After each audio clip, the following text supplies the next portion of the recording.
मैंने आचार्य प्रशांत जी से लोगों की ऐसी सोच और बर्ताव का कारण पूछा। मुद्दा उठाना पड़ेगा। जितने भी व्यर्थ के मुद्दे होते हैं वो लोगों के दिमाग में घुसे हुए हैं। ये मुद्दा ही नहीं बनता कभी। आप अखबार को उठाइए, उसमें सारे वो मुद्दे भरे होते हैं जो आदमी के दिमाग को ख़राब करें, ठीक है ना। 30-40% स्पेस तो ग्लैमर वर्ल्ड ने ले रखा होता है कि नहीं। आप किसी मीडिया साइट पे चले जाइए, न्यूज़ वेबसाइट पर चले जाइए, या अखबार उठा लीजिए या कुछ कर लीजिए। अभी आपका वीकेंड चल रहा है, आप देख लीजिए कि आपको मीडिया किस तरह की खबरों से, न्यूज़ से, और सबसे महत्वपूर्ण बात, टॉपिक्स, मुद्दों से बॉम्बार्ड कर रहा है। तो आपके दिमाग में दुनिया भर के फिजूल मुद्दे डाले जा रहे हैं। इस बात की ओर कोई आपका ध्यान ही नहीं खींच रहा कि तुम खा क्या रहे हो। इस बात को छोड़ दिया गया है कि ये तो सबका अपना निजी मसला है, पर्सनल मैटर। ये बताना पड़ेगा कि ये निजी बात नहीं है। पहली बात तो अगर निजी बात मानो भी तो तुम्हें पता होना चाहिए कि वो तुम खा रहे हो वो तुम्हारे शरीर को तबाह कर देगा। लेकिन तबाह करे ना करे, ये निजी बात नहीं है। ये जो तुमने जिस किसी को मार दिया और खा रहे हो, निजी बात इसलिए नहीं है क्योंकि इसमें उसकी ज़िंदगी का भी सवाल है, पहली बात। दूसरी बात, जो तुम खा रहे हो वो पूरी दुनिया को बर्बाद कर रहा है आज। ठीक वैसे जैसे किसी ने अपने घर में डीजल जनरेटर सेट लगा रखा हो जो ज़बरदस्त धुआं फेंक रहा हो, क्या ये उसकी निजी बात रह गई? आपके पड़ोसी ने अपने घर में एक डीजी सेट लगा रखा है और वो ज़बरदस्त रूप से काला धुआं फेंकता है, ठीक है, क्या ये उसका पर्सनल मैटर है? नहीं है ना, क्योंकि वो जो कर रहा है वो पूरी दुनिया को तबाह कर रहा है। इसी तरह से आज कोई अगर मांस खा रहा है, जानवर को काट रहा है, तो ये उसका पर्सनल मैटर नहीं है।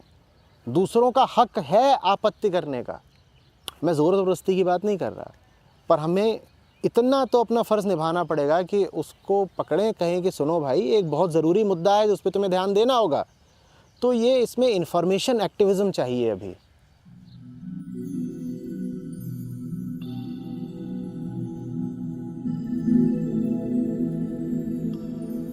तो जब तक मैं 45 साल की हुई तब तक सारी की सारी बीमारियां हो गई थी।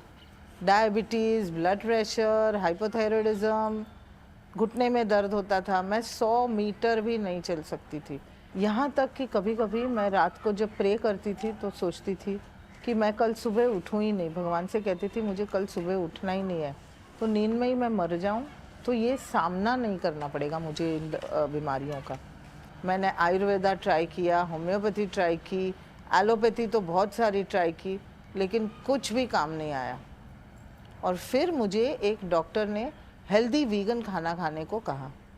उसके साथ 1 महीने के अंदर अंदर मेरा डायबिटीज़ की दवाइयाँ बंद हो गई, नॉर्मल हो गया डायबिटीज़। और 3-4 महीने में तो ब्लड प्रेशर की भी दवाई बंद हो गई और हाइपोथायरॉयडिज्म की दवाई भी 6 महीने में बंद हो गई। और वेट लॉस भी हुआ। 100 किलो के करीब से आज मैं 65 किलो की हो गई हूँ। तो कभी कभी मुझे लगता है कि काश हमारे जो डॉक्टर्स हैं उनको इस चीज़ के बारे में पता हो, और सारे डॉक्टर अगर लोगों को ये ट्रीटमेंट बताएं कि सही खाना खाने से, हेल्दी वीगन खाना खाने से हम अपनी सारी बीमारियां दूर कर सकते हैं, तो कितना अच्छा हो जाए। मायावी जी की उम्र आज 60 साल से ऊपर है। वो हर रोज सुबह 5 बजे उठती हैं और मुंबई में रहने वाले लगभग 20 वीगन लोगों के लिए खाना बनाकर उनको अपनी जीवन शैली सुधारने में मदद करती हैं। मेरी डॉक्टरी शिक्षा में भी मुझे कभी जीवन शैली से जुड़ी बीमारियों के इलाज में आहार का महत्व नहीं सिखाया गया। पशु उत्पादों का हमारे स्वास्थ्य और समाज पर क्या असर पड़ता है, ये जानने के लिए मैं कुछ डॉक्टरों और विशेषज्ञों से मिला। लाइफस्टाइल डिजीज का मतलब है खराब जीवन शैली से जुड़ी बीमारियां। इसका संबंध सबसे ज्यादा हमारे आहार के साथ। अब यहाँ अमेरिका में लोग सुबह उठते ही मांस खाने लगते हैं। वो सॉसेज खाते हैं, बेकन खाते हैं और फिर अंडों और डेयरी प्रोडक्ट्स का सेवन करते हैं। और पशु उत्पादों में चर्बी होती है जो खाने से आपके शरीर में कोलेस्ट्रॉल पैदा होता है, और इसके अलावा इन उत्पादों में भी अपना कोलेस्ट्रॉल होता है। तो दिक्कत क्या है? जैसे जैसे आपके खून में कोलेस्ट्रॉल का स्तर बढ़ने लगता है वैसे वैसे आपकी धमनियां पतली होने लगती हैं, और इससे दिल का दौरा, स्ट्रोक, किडनी की समस्या या डिमेंशिया भी हो सकता है। इतना ही नहीं, हृदय विकारों और रक्त वाहिकाओं की समस्याओं के अलावा पशु उत्पादों का संबंध कैंसर, मधुमेह, मोटापा और अन्य कई रोगों के साथ है। इसलिए बेहतर यही होगा कि हम अपने आहार से पशु उत्पादों को निकाल दें। अगर आप अपनी कार में गलत ईंधन डालें, मान लीजिए पेट्रोल कार में आप डीजल डालें, तो वो काम नहीं करेगी। असल में हमारे शरीर की अनुकूलन क्षमता की वजह से हम बच जाते हैं, लेकिन इससे बीमारियां तो होंगी। छोटे बच्चों को जब दूध पिलाया जाता है तो उन्हें सर्दी, खांसी और कान में इन्फेक्शन होता है, बुखार आता है। ये सब टाला जा सकता है क्योंकि दूध से कफ पैदा होता है। इसलिए बचपन में होने वाली बीमारियां, दमा, रूमेटॉइड आर्थराइटिस, ऑस्टियोआर्थराइटिस, यहाँ तक कि हृदय रोग और मधुमेह भी, ये सारे जीवन शैली से जुड़े रोग हैं जिन्हें आहार ठीक करने से भी रोका जा सकता है।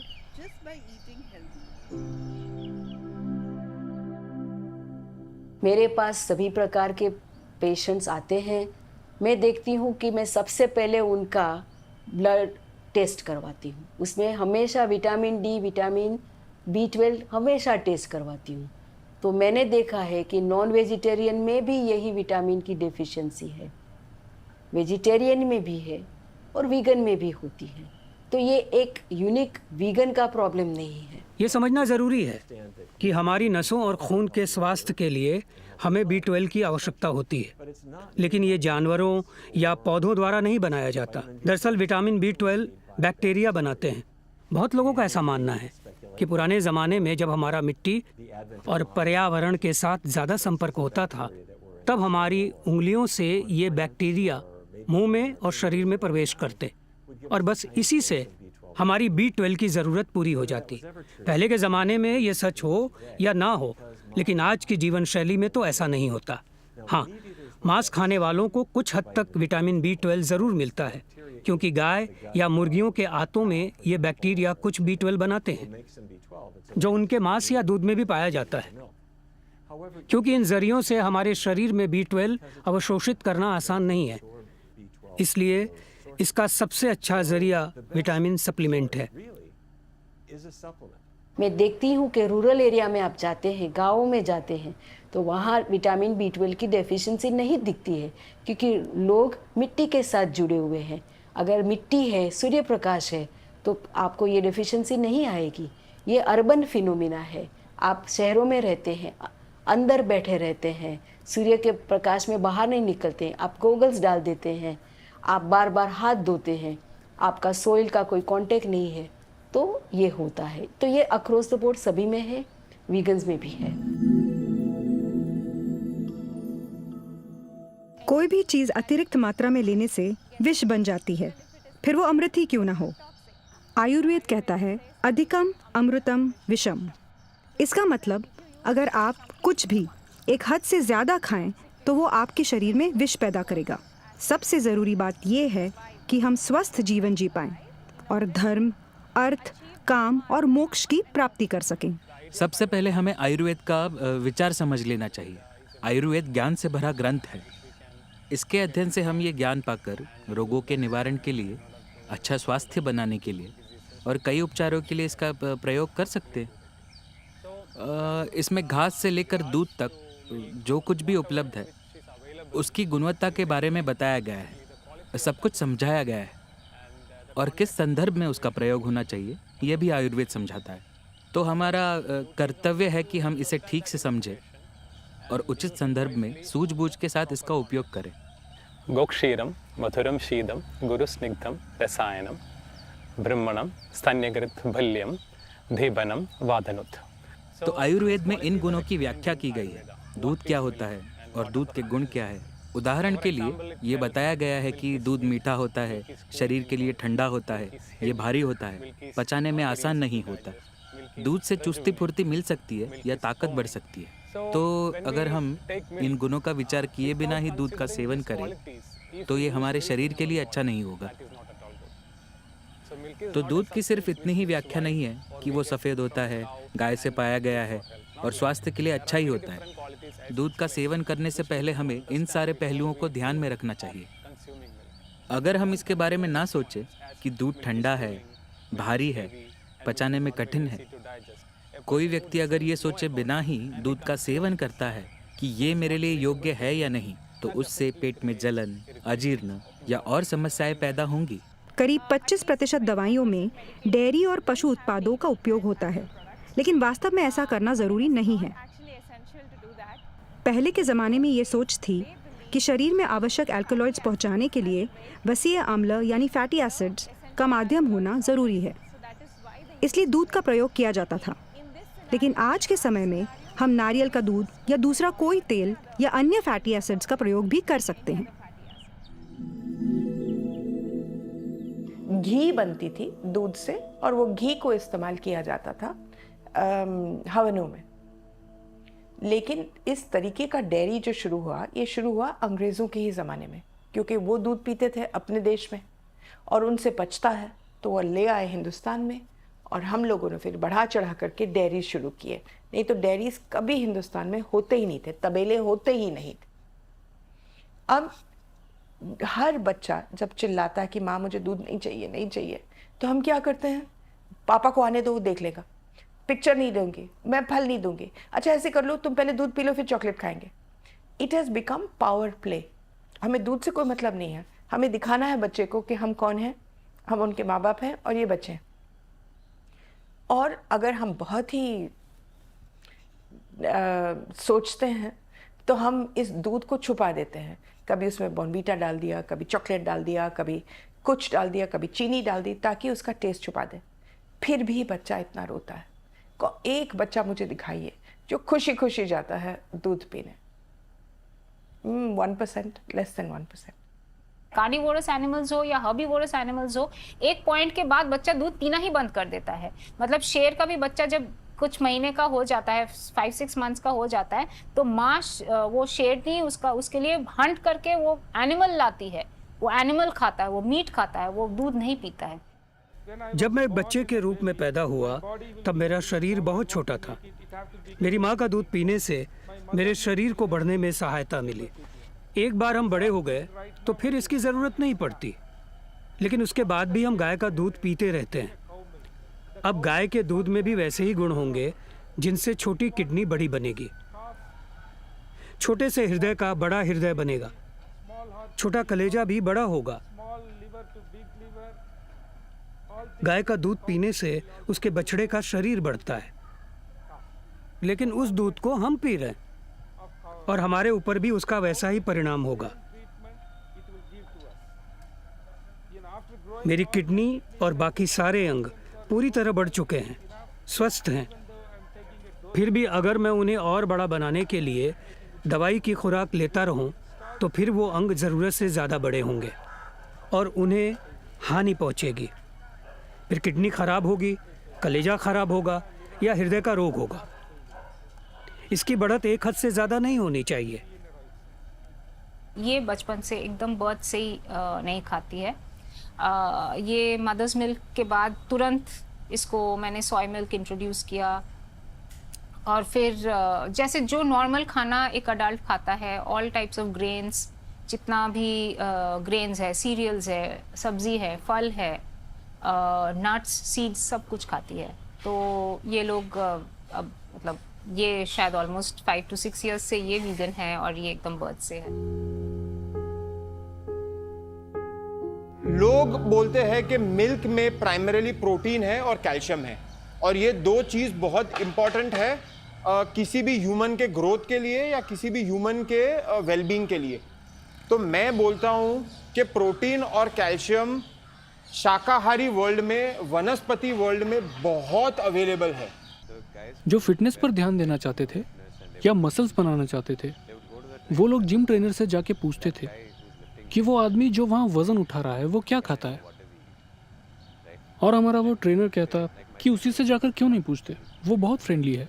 फिर वो मुझे आकर पूछते और जब मैं उन्हें बताता कि मैं वीगन हूँ तो वो चौंक जाते, क्योंकि मैं जितना वज़न उठाता हूँ वो देखकर या मेरे शरीर के मसल्स देखकर शायद लोग ऐसा कुछ सोचते होंगे कि मैं एक हाथ से डंबल उठाता हूँ और दूसरे हाथ से चिकन लेग पीस खाता हूँ।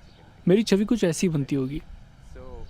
तो फिटनेस के पेशेवरों में भी ऐसी गलतफहमी है कि अगर आप मांस खाएंगे या कुछ मात्रा में पशु उत्पाद खाएंगे तो ही आपके मसल्स बन सकते हैं। अगर मैं टिपिकल डाइट लूँ जो मैं नॉर्मली फॉलो करता आ रहा हूँ पिछले 10 सालों में, तो फॉर एग्जांपल सुबह को जो भी मेरे घर पे बनता है, जैसे समझो टिपिकल गुजराती घर में ब्रेकफास्ट में पोहा बनता है या उपमा बनता है या इडली बनती है या बेसन का चिल्ला बनता है, तो यही सब आइटम मैं खाता हूँ।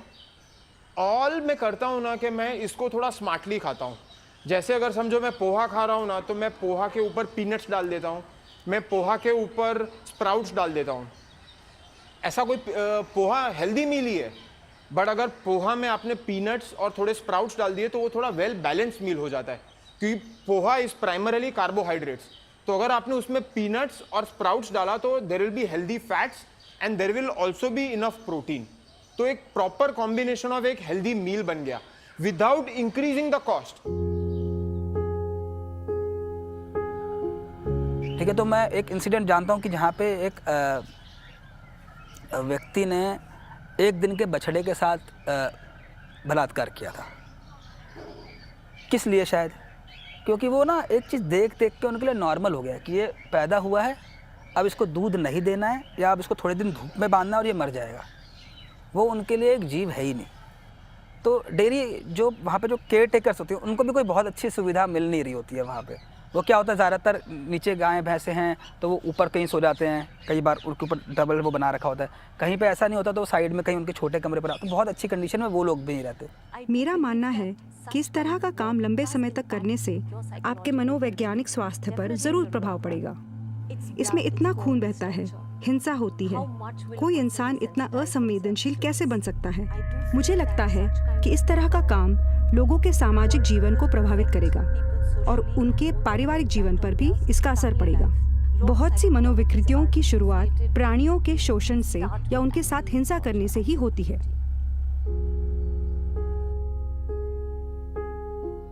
भारत में हम जो शाकाहारी या सस्याहारी शब्द का प्रयोग करते हैं उसका मूल रूप में मतलब वीगन ही है। वीगन का अर्थ है पौधों पर आधारित आहार खाना, लेकिन आज के रूप में इस शब्द का जन्म 200 साल पहले हुआ था। 1830 के दशक में वेजिटेरियन शब्द का पहली बार इस्तेमाल हुआ। ये वेजिटेबल यानी सब्जियों पर आधारित आहार था। फिर इंग्लैंड में वेजिटेरियन सोसाइटी की स्थापना हुई। शुरू में वो केवल प्लांट बेस्ड यानी वीगन आहार खाते थे। बाद में जब इनके पदाधिकारी बदल गए तो परिभाषा भी बदली। पशुओं के दूध को और अंडों को भी वेजिटेरियन फूड कहा जाने लगा।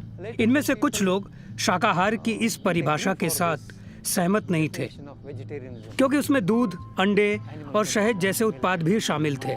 तो इन लोगों ने वेजिटेरियन सोसाइटी से हटकर डेयरी फ्री वेजिटेरियन इस नाम का एक अलग गठ बनाया।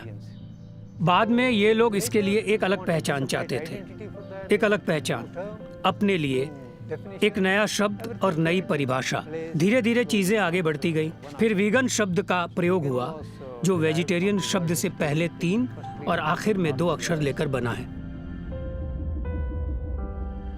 सर, अक्टूबर 2019 में FSSAI ने एक दस्तावेज जारी किया है जिसमें वो कहते हैं कि हमारे यहाँ का दूध काफ़ी हद तक पीने के लिए योग्य है। उन्होंने संक्षेप में हर राज्य के आंकड़े देकर बताया है कि दूध में मिलावट की मात्रा बहुत कम है, लेकिन कुछ ही महीनों बाद जो आपकी रिपोर्ट आई वो कहती है कि देश में मिलने वाले करीब 79% दूध में मिलावट होती है।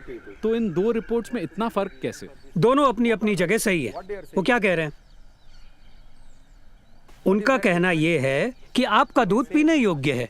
पीने योग्य का मतलब ये नहीं कि उसमें कोई मिलावट नहीं है। वो कहते हैं पीने योग्य है, हम कहते हैं कि मिलावट है। हमारी परिभाषा ये है कि अगर आप उसमें कुछ भी मिलाते हैं, पानी भी मिलाते हैं, तो हमारे अनुसार इसमें मिलावट है। इससे हानि पहुंचती है या नहीं इसकी जांच हम नहीं करते। हम बस ये कह रहे हैं कि इसमें मिलावट है, पीने योग्य है या नहीं ये आगे की बात है जो FSSAI के दायरे में आती है। वो भी ये नहीं कह रहे हैं कि मिलावट नहीं है। अगर उनके शब्दों को गौर से पढ़ें, ये बहुत होशियार लोग हैं, IAS अधिकारी हैं, कोई मूर्ख नहीं। वो जानते हैं कि लोगों को किन शब्दों में जवाब देने हैं जिससे डर न फैले। तो इसीलिए तो वो कहते हैं ना कि ये ज्यादातर पीने योग्य है। ऐसा नहीं है कि मिलावट रहित है, वो ऐसा कभी नहीं कहेंगे। पीने योग्य कहते हैं जो कि सही है। कोई भी मिलावटी चीज खाने से आप तुरंत मर थोड़े ही जाएंगे। मान लीजिए कि मैं उसमें कुछ गंदा पानी मिलाता हूँ जिसमें भारी धातु या दूषित पदार्थ है, क्या आप तुरंत मर जाएंगे? नहीं। ये सब आपके शरीर में जमा होता है।